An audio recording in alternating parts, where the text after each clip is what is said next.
அன்பார்ந்த தென்னிந்திய திருச்சபை பிள்ளைகள் யாவருக்கும் அன்பின் வாழ்த்துக்கள். மிக மிக குறுகிய நேரத்திற்குள் வந்திருக்கிறோம். அதாவது தென்னிந்திய திருச்சபை வரலாற்றில் இந்த 2025 மாடரேட்டர் தேர்தல் ஒரு சரித்திரம் படைக்கப் போகிறது.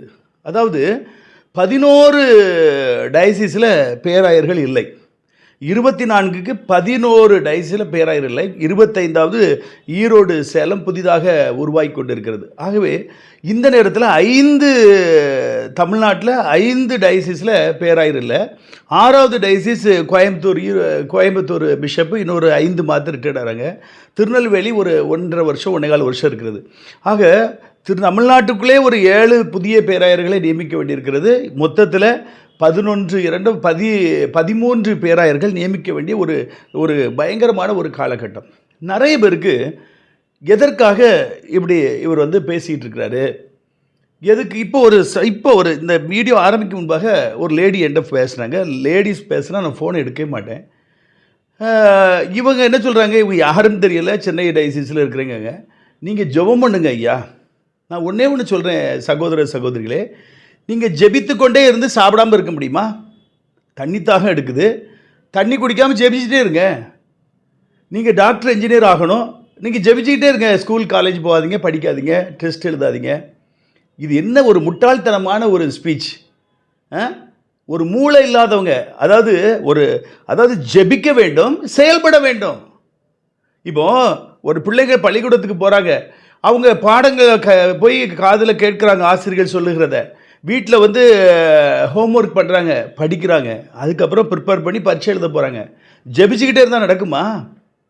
அப்போது குதிரை யுத்த நாளுக்கு ஆயத்தமாக்கப்படும், ஜெயமோ கர்த்தர் வரும். இப்போ ரூபன் மார்க் ஐயா வரப்போகிறாரா, யார் ஷர்மா பிஷப் வரப்போகிறாரா என்பதை நாளை தினம் வெளிப்பட போகிறது. அப்போது எதற்காக? இப்போ எனக்கு ரூபன் மார்க் பிஷப் எனக்கு எதிரி கிடையாது, ஷர்மா பிஷப் எனக்கு சொந்தக்காரரும் கிடையாது, ஃப்ரெண்டும் கிடையாது. நல்லா புரிஞ்சுக்கிடணும். இப்போது 2 பேர் தான் போட்டியிட போகிறாங்க. இப்போ இந்த 2 பேரில் ஷர்மா பிஷப்புக்கு 7 பேராயர் ஆதரவு கொடுத்து தான் அவர் நிற்க முடியும் பிளாட்ஃபார்மில். இப்படி ஒரு அசிங்கமான ஒரு சட்டத்தை, ஜனநாயகத்தை கொல்லக்கூடிய ஒரு சட்டத்தை முன்னாள் பேராயர் தேவாசீர்வாதம் அவர்கள் உருவாக்கி வைத்து விட்டு சென்று விட்டார்கள்.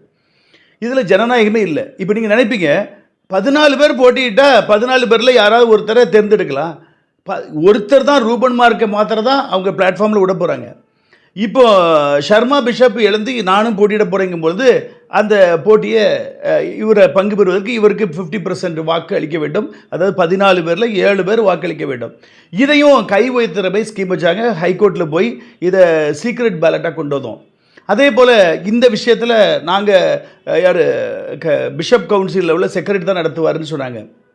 அதையும் போய் கோர்ட்டில் போய் இல்லை, எங்களுக்கு ஜஸ்டிஸ் பாரதிதாசன் அவர்கள் தான், அதுவும் one of the part of the election தான், அதை நடத்திட்டு தான் இதை நடத்தணும்னு சொன்னேன். இப்போ அதுக்கும் கோர்ட் ஓகே சொல்லியிருக்கு. பாருங்கள், இன்றைக்கு உள்ள கட்டம் பெங்களூரில் 320 ஏக்கர், இங்கே திருநெல்வேலியில் 428 ஏக்கர், திருநெல்வேலி சிட்டிக்குள்ளே 10 acre saint John's college ground, Tirunelveli சிட்டிக்குள்ளே 2 ஏக்கர் சாப்டர் ஹால் ஜான்ஸ் காலேஜுக்குரிய ப்ராப்பர்ட்டி. இப்படி கண்கூட தெரிந்து எவ்வளவோ ப்ராப்பர்ட்டிஸ் போயிடுச்சு. தூத்துக்குடி நேஷனல் டயசிஸில் 300 ஏக்கர் மெடிக்கல் காலேஜ் ஆரம்பிக்கிறதுக்காக வாங்கினாங்க. அந்த இடம் எங்கே போச்சுன்னே தெரியல. 65 லட்ச ரூபா டயசிஸ்லேருந்து ஃபண்டு போயிருக்குது. பட் இன்றைக்கு பலாயிரம் கோடிகள். இப்படி ஒவ்வொரு ஹைதராபாத்தில், ஆந்திராவில், தெலுங்கானாவில், சென்னை மெயின் சிட்டியில் எவ்வளவோ ப்ராப்பர்ட்டிஸ் போயிட்டு, இதன் மேலே கரிசனை அக்கறை இல்லாத அந்த பெண்மணி தான் இப்போ என்னோடு கூட பேசியிருக்கு. எவர் சொத்தை யார் சாப்பிட்டான்னு அதாவது சொல்லுது, அந்த அம்மா சொல்லுது, நீங்கள் பிஷப்புடைய எக்ஸ்பென்ஸை எப்படி சொல்லலாம்? நான் என்ன சொல்கிறேன், உன்னை போல் பிறரை நேசி. உங்களுக்கு 5 கோடி ரூபா வருமானத்தில் 2.5 கோடி ரூபா உங்களுக்கே வேணும். ஆனால் உங்கள் கீழே வேலை பார்க்குற குருமார்களுக்கு 20,000 கொடுத்துட்டு அதில் 12,000 நீங்கள் பிடிச்சிக்கிடுவீங்க அசஸ்மெண்ட்னு. 2,000 வச்சு அவங்க வாழணும். அப்போ என்ன, வாட்ஸ் த டெமோக்ரஸி? இதெல்லாம் நம்ம சரி பண்ணுறதுக்கு தான் காட்ஃப்ரே நோபலை கருத்தை ஏற்படுத்தியிருக்கிறார். அதனால் சரியான நேரத்தில் இப்போ வரியே இல்லை. அதாவது ரூபன் மார்க்கை சுற்றி உள்ளவர்கள் எவ்வளவு கோடி சொத்துக்களை விற்றார்கள், எவ்வளவு வழக்கு நடந்து கொண்டிருக்கிறது, சிபிஐ வரைக்கும் அந்த வழக்கு சென்றிருக்கிறது, ஸ்டேல இருக்கிறது. எவ்வளவோ கோடி கோடி சொத்துக்கள், மதுரையில் பசுமலையில் எவ்வளோ சொத்துக்களை விற்றார்கள் என்பது உலகமறிந்த சரித்திரம். அப்போ இன்னும் திரும்ப திரும்ப அதை விற்பதற்கு நம்ம உறுதுணையாக இருக்கக்கூடாது. இப்போ நல்லா புரிஞ்சுக்கிடுங்க, இந்த எலெக்ஷனில் பேராயர்களும் மற்றும் வாக்காளர்கள் ரெவரண்ட்கள் இங்கே கவனிங்க, இந்த எலெக்ஷனில் ரூபன் மார்க் வந்துவிட்டால் இந்த 6 மாதத்துக்குள்ள என்ன திருவள்ளல் நடக்கும் என்பதை நான் பட்ட வெளிச்சமாக சொல்கிறேன். அத்தனை பிஷப் போடுவதற்கும் 5 கோடி ரூபா பேசிட்டு இருக்காங்க. 11 பிஷப் இப்போ அப்பாயின்மெண்ட் பண்ண வேண்டும். அப்பொழுது அதுக்கு 55 கோடி. இது போக என்னென்னலாம் அமெண்ட்மெண்ட்டை திருத்த முடியுமோ திருத்தி முடிப்பாங்க. அதாவது இப்போ ரூபன் மார்க் பிஷப் வந்து தன்னிச்சையாக செயல்பட மாட்டார். ஐயா இதில் ஒரு கையெழுத்து போடுங்கன்னா போட்டுருவார். தன்னிச்சையாக செயல்படுறவர் அல்ல. அதனால தான் நாங்கள் இவ்வளோ பேசுகிறோம். அவர் தன்னிச்சையாக போல்டாக செயல்பட்டு யாருக்கும் பட்சபாதம் இல்லாமல் தனியாக செங்கோலை வைத்து ஆளுகை செய்கிறவர் அல்ல. இது வரைக்கும் அப்படி நடக்கவில்லை. இப்போ எனக்கு வந்து அவர் பாத்தி தகராறோ வாய்க்கா தகராறோ கிடையாது. யாருக்கு? ரூபன் மார்க்குக்கும் எனக்கும். என்னிடம் நல்லா பழகினார், நன்றாக சிரித்தார், நாங்கள் ஒன்றாக இருந்தோம், பார்த்தோம், பேசினோம், பொன்னாடை போத்தினோம், இப்போ எல்லாம் செய்தோம். அதனால் அவர் எனக்கு எதிரி கிடையாது. என்னுடைய முழு கான்செப்ட் திருமண்டல சொத்துக்களை பாதுகாக்க வேண்டும். அதற்கு இந்த ஆன்மீக அணியோடு எல்லாரும் இணைந்து இந்த ஆன்மீக அணியை கூட என்ன செய்ய போகிறோம், அமெண்ட்மெண்ட்டில் உள்ள கொண்டது உள்ள ஆன்டி கரப்ஷன் இதுமே கொண்டு வர வேண்டும். இன்றைய தினம் கூட சர்மா பிஷப்ட்ட பேசினேன். அதாவது தமிழ்நாடு அரசில் ஊழல் தடுப்பு துறைன்னு ஒரு டிபார்ட்மெண்ட் இருக்குது போல, ஆன்டி கரப்ஷன் ஒரு டிபார்ட்மெண்ட் இருக்குது போல, நம்முடைய திருமண்டலத்தில் ஒரு ஆன்டி கரப்ஷன் டிபார்ட்மெண்ட்டை உருவாக்க வேண்டும் என்று சொன்னேன். இன்று பேசினேன். என்னுடைய முழு விருப்பம் சுரண்டி சாப்பிட்றதுக்கு நாங்கள் வரல. அப்படி குடும்பத்தில் நாங்கள் பிறக்கலை. அப்படி பஞ்சத்திலையும் பசிலையும் நாங்கள் வாழலை. கர்த்தர் எங்களுக்கு கோடி கோடியாக சொத்துக்களை கொடுத்துருக்கிறார். உயர்ந்த ஸ்தானத்தில் இருக்கிறோம். எங்களுக்கு இந்த கடைசி நாட்களில் வந்து நான் வந்து இப்படி கிடந்து உங்கள் கேள்விக்கெல்லாம் நாங்கள் பதில் சொல்கிற இடத்துல நாங்கள் இல்லை. ஆனாலும் என் ஆதி தகப்பன்மார், என்னுடைய பூட்டனார் தான் முதல் திருமணத்தை உருவாக்கினவர். தூத்துக்குடியில் முதலூர் கிராமத்தில் பிறந்து அவர் தான் முதல் ஊழியக்காரர், உபதேசியாராக அவர் செயல்படுற ஆபிரகாம் உபதேசியார். அப்போ எஸ்பிஜி சர்ச்சிலேருந்து நாங்கள் வந்து மூதாதையர்கள். எஸ்பிஜியிலேருந்து திரும்ப டிடிடியோட கொலாபரேட் ஆகிறோம். அந்த டிடிடிஏ ட்ரஸ்ட்டுக்குள்ளே கம்பெனிக்குள்ளே நாங்கள் ஐக்கியமாகிறோம். அதற்கப்புறம் 1947 டிடிடிஏ வந்து ஒரு டைப் பண்ணிருக்கிறோம் சிஎஸ்ஐடிஏ கூட. ஆனாலும் இன்றைக்கு தூத்துக்குடி திருநெல்வேலி எல்லாமே TDTA under the control of டிடிடிஏல தான் இருக்குது. அத்தனை பள்ளிக்கூடங்கள், அத்தனை மருத்துவமனைகள், அத்தனை காங்கிரிகேஷன் எல்லாமே எல்லா ப்ராப்பர்ட்டிஸும் டிடிடிஏ ப்ராப்பர்ட்டியாக தான் இருக்குது. திருநெல்வேலி டயசிஸ் ட்ரஸ்ட் அசோசியேஷன் இது ஒரு நான் ப்ராஃபிட்டபிள் கம்பெனி. சிஎஸ்சிடிஏ ஒரு நான் ப்ராஃபிட்டபிள் கம்பெனி. ஒரு வெளியோடி ஒரு கைகோர்த்து அஃபிலியேட் செய்திருக்கிறோம். அப்போது என்னுடைய தகப்பனாருடைய தகப்பனார், அது என்னுடைய தாத்தா, அது அம்மா வழியில் அது சொன்னேன். அப்பா வழியில் அவர் வந்து ஹிந்து மார்க்கத்திலேருந்து ரட்சிக்கப்பட்டு பயங்கர வல்லமையாய் புல்பிட்டில் அடித்து பிரசங்கம் பண்ணுறவர், நேர்மையாய் வாழ்ந்தவர். அவர் சாத்தான்குளம் பண்டாரபுரத்தில் பிறந்து சாத்தான்குளம் புலமோடன் செட்டியார் பள்ளிக்கூடத்தில் படித்து அவர் சிஎஸ்ஏ ரெவரண்டாக வந்து பரப்பாடி என்கிற கிராமத்தில் சர்வீஸில் இருக்கும்போது மாரடைப்பில் இறந்து விட்டார்கள். இன்றைக்கு அவர்கள் விட்டு சென்ற பணியை கர்த்தர் என் உள்ளத்தில் ஏவி இருக்கிறார். இல்லை என்றால் எனக்கு இது தேவையில்லை. எவரும் கொள்ளையடித்து எவரும் சாப்பிட்டு விட்டு போட்டு அநியாயத்தின் திரவியங்கள் ஒன்றுக்கு உதவாது எவரும் சாப்பிட்டு எப்படி அழிஞ்சு போட்டுன்னு கொடுக்கலாம். பரிசுத்த ஆவியானவர் என்னை உந்தி ஏவுகிறபடினால்தான் இன்றைக்கு இந்த இடத்துல வந்து இவ்வளவு போராடி கொண்டிருக்கிறேன். இவ்வளவு நேரம் ஆச்சுங்க. நாங்கள் யார்கிட்டையும் எதுவுமே பணமோ ஏதோ பேசவே இல்லை. நேரிலே பார்க்கல. பணம் விடுவாங்க எதுவுமே ஒரு சிங்கிள் நயா பைசா, ஒரு சிங்கிள் டீ கூட இன்னும் வாங்கி குடிக்கல. நான் உயிரை விட்டு பணயம் செய்து கொண்டிருக்கிறேன். இந்த லேடி சொல்லுது, நீங்கள் ஜெபம் பண்ணால் போதும். அதாவது 6 அறிவு உள்ளவங்க அதை சொல்லவே மாட்டாங்க. 6 அறிவு வேணும். ஜெபம் பண்ணணும், செயல்படணும். கிரியை இல்லாத விசுவாசம் செத்ததாக இருக்கும். கிரியை இல்லாத ஜெபமும் செத்தது தான். நம்ம எல்லாவற்றுக்கும் ஆயத்தமாக வேண்டும். ஜெபத்தோடு செய்கிறோம். அதனால் என்கிட்ட பேசின அந்த அம்மா ரட்சிப்பின் அனுபவம் இருக்கானே தெரியாது, பரிசுத்தாவின் நிறைவே பெற்றுச்சான்னு தெரியாது, அது யார் என்றே தெரியவில்லை. ஆகவே நான் என் அன்பு தேவனுடைய பிள்ளைகள், நம்ம குறுகிய நேரத்துக்கு வந்திருக்கிறோம். மிக சமீபமாக இருக்கிறது. விடிந்தால் நாளை 7 மணிக்கு தேர்தல் நடைபெற போகிறது. இந்த தேர்தலில் ஆப்ஷனே இல்லை, ஒரே ஆப்ஷன் தான். பிஷப் ஷர்மா அவர்களை நீங்கள் ஆதரிக்கும்படி அன்போடு கேட்டுக்கொள்கிறேன். குறிப்பாக 13 பேராயர்களும் மொத்தமாக 2/3 மெஜாரிட்டியோடு நீங்கள் பிஷப் ஷர்மா அவர்களை ஆதரிங்க. நான் சொல்கிறது உங்களுக்கு எல்லாருக்கும் புரியும். யாரெல்லாம் கொள்ளையடிச்சா என்பது அத்தனை பேராயர்களுக்கும் தெரியும். நான் எதற்காக இப்படி சவுண்டு கொடுக்குறேன் என்பதும் தெரியும்.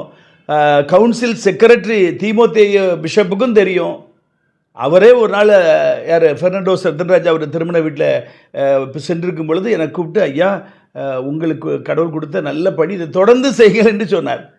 அதைத்தான் நீங்கள் சொன்ன வார்த்தையை கேட்டு தான் நான் தொடர்ந்து செய்து கொண்டு இருக்கிறேன். ஆகவே தயவு செய்து இந்த ஒரு முறை தீமோத்தேயு ஐயாவை நான் சேர்த்து தான் சொல்கிறேன், ஒரு முறை நீங்கள் ஷர்மா பிஷப்புக்கு ஆதரிங்க. சூழ்நிலைகள் எல்லாம் மாறும். தீமோத்தேயு பிஷப்பு இதான் உங்களுக்கு கடைசி சான்ஸு. இன்னும் 5 மாதம் ரிட்டையர்டாக போகிறீங்க. இந்த நேரத்தில் கர்த்தர் இது வரைக்கும் நீங்கள் எல்லாம் என்னென்ன செஞ்சீங்களோ அது எனக்கு தெரியும், எல்லாமே தெரியும். எல்லாமே நடந்து கொண்டு இருக்கிறது. ஹைகோர்ட்டு சுப்ரீம் கோர்ட் வரைக்கும் வழக்கு நடந்துகிட்டு இருக்கு. ஆனால் அதற்குரிய ஒரு ஆண்டவரிடம் இரக்கத்தை பெற்றுக்கொள்வதற்கு இன்றைக்கு உங்கள் மனதை மாற்றி இவருக்கு நீங்கள் ஆதரிங்க. அதே போல் மதுரை பிரின்ஸ் ஜெய்சிங் பிரின்ஸ் ஐயாவுக்கும் நான் சொல்லுகிறேன், இந்த ஒரு முறை எல்லாமே நம்ம ஆட்கள் தானே, எல்லாமே கிளர்ஜிஸ் தான், எல்லாருமே நம்ம ஆட்கள் தான். இந்த ஒரு முறை ஷர்மா பிஷப்புக்கு ஆதரவு கொடுங்க. அதே போல் அத்தனை வாக்காளர்களையும் மறுபடியும் ஒரு விசை அன்போடு நான் கேட்குறேன். எனக்கு இதில் எந்த லாபமும் கிடையாது. திரும்ப திரும்ப அதான் சொல்கிறேன். ஆன்டி கரப்ஷன் தான் என் ரத்தத்தில் ஓடக்கூடிய ஒவ்வொரு அணுத்துகள்களும் ஆன்டி கரப்ஷன். அதனால் நான் எப்படியாயிலும் என் காலத்தில் இந்த சிஎஸ்ஐடிஏல இந்த டிடிடிஏல ஒரு வரலாற்று இதில் பரணும். நான் இறந்த பிறகு என்னுடைய பெயர் ஒரு 5000 வருஷம் ஆனாலும் ஒவ்வொரு ஆண்டும் என்னுடைய பிறந்த நாட்கள் மரித்த நாட்களை நினைவு கூறுகிற அளவுக்கு மக்கள் என்னை நேசிக்க வேண்டும் என்பதற்காக வரலாற்றில் ஒரு இடம் பிடிக்க வேண்டும். ஒரு மார்ட்டின் லூத்தர் போல் ப்ரொட்டஸ்ட் பண்ணிட்டு இருக்கேன். எந்த ஒரு ஆதாயத்துக்கும் இல்லாமல் செய்து கொண்டிருக்கிறேன். நீங்கள் நிச்சயமாக நம்புங்கள். போட்டிக்கு பொறாமைக்கு யாராவது என்னதையா உன்னை வீடியோ சொல்லிட்டு இருக்கிறாங்க. யார் தவறு செய்தாலும் கேட்பேன். இந்த ஷர்மா பிஷப்பு இதுக்கு நாங்கள் ஆதரவு கொடுக்கோம், அவர் நாளைக்கு மாடரேட்டர் ஆகிறார், அவர் தவறு செய்தாலும் கேட்க தான் செய்வேன். அக்கா மூடி வாயை பொத்திக்கிட்டு இருக்க மாட்டேன். அவர்கிட்ட தினமும் பேசியிருக்கேன், இன்றைக்கு கூட பேசிகிட்டு இருக்கேன். ஐயா சாலமோன் ராஜா கொடுத்த ஞானத்தை கர்த்தர் உங்களுக்கு கொடுக்கணும், நீங்கள் நல்லா ஜெபிங்க. இந்த 11 பேராயிரம் எப்படி தேர்ந்தெடுப்பது? அப்போ ஈரோடு சேலத்துலலாம் பயங்கரமான கேடிகள்லாம் இருக்கிறாங்க. அதெல்லாம் நீங்கள் எப்படி தேர்ந்தெடுப்பீங்க? கன்னியாகுமரியில் எப்படி தேர்ந்தெடுப்பீங்க? திருச்சியில் எப்படி தேர்ந்தெடுப்பீங்க? சென்னையில் எப்படி தேர்ந்தெடுப்பீங்க? இதெல்லாம் நான் டிஸ்கஸ் பண்ணிகிட்டு இருக்கேன். விசேஷித்த ஞானத்தை கர்த்தர் தர வேண்டும். அப்போ இந்த நேரத்தில் நீங்கள் ஜாக்கிரதையோடு நீங்கள் செயல்பட்டு திருமண்டலத்தை விசேஷித்த ஞானத்தோடு விவேகத்தோடு நீங்கள் நடத்த வேண்டும் என்று அவர்களோடு பேசிக்கொண்டு இருக்கிறேன். ஆகவே அவர் தவறு செய்தாலும் கேட்கக்கூடிய உரிமை, தெம்பு, திராணி இந்த காட்ஃபரனுக்கு இருக்குது. ஏனென்றால் மடியில் கனம் கிடையாது, வழியில் எனக்கு பயம் கிடையாது. நிச்சயமாகவே இன்னும் அடுத்த ஸ்டெப்பு கர்நாடகா எல்லா பகுதியும் நான் போக போகிறோம். அங்கே ஒரு பார் பப்பு வைத்து கொள்ளையடித்து கொண்டு இருக்கிறார்கள். இந்த அம்மா அதெல்லாம் வீடியோ பார்த்துருப்பீங்கள, அதெல்லாம் உங்களுக்கு சந்தோஷமாக இருக்குதா? பெங்களூரில் எம்ஜி ரோட்டில் உள்ள நம்ம சர்ச்சு வளாகத்தை 300 ஏக்கர் விற்றுட்டாங்க, அது உங்களுக்கு ஹாப்பியா? இன்னும் சென்னையில் எவ்வளவோ இடங்கள்லாம் கொடுக்கப்பட்டிருக்கிறது, அது உங்களுக்கு ஹாப்பியா? எவ்வளவு தைரியம் இருந்தால் இந்த சிங்கத்திட்ட பேச உனக்கு தைரியம் இருக்கும். ஒரு பைசா கரப்ஷன் கிடையாது. அதனால் மரியாதையாக நடந்துக்கிடணும். சாபத்து மேலே சாபத்தை வாங்கி உன் தலையில் கொட்டிக்கிடாத. இது ஒரு பெரிய ஒரு போராட்டத்தில் நாங்கள் இறங்கி கொண்டு இருக்கிறோம். ஆகவே என் அன்பு தேவனுடைய பிள்ளைகளே, ஒரு நல்ல ஒரு காரியத்தை நீங்கள் செய்து முடிக்க போகிறீங்க. நாளைய தினம் மத்தியானத்துக்குள்ளே மொத்தத்தில் எல்லா வாக்காளரும் வாக்களித்து விடுவாங்க. கதையெல்லாம் வெளியே வரப்போகிறது. யார் வந்தாலும் ஆண்டவருக்கு நன்றி செலுத்துவோம். நான் கர்த்தருடைய ஊழியக்காரனாய் தீர்க்கதரிசியாய் பரிசுத்த ஆவியானுடைய ஏவுதலோடு உங்களுக்கு சொல்கிறது, பிஷப் ஷர்மா அவர்களை ஆதரிக்கும்படி அன்போடு கேட்டுக்கொள்கிறேன். கடைசியாக ஒரு முறை 13 பேராயர்களும் ஷர்மா அவர்களுக்கு பிளாட்ஃபார்மில் நிற்பதற்கு அந்த பிஷப் கவுன்சிலில் இவர்களுக்கு டிக் அடிக்கும்படி அன்போடு நான் கேட்டுக்கொள்கிறேன்.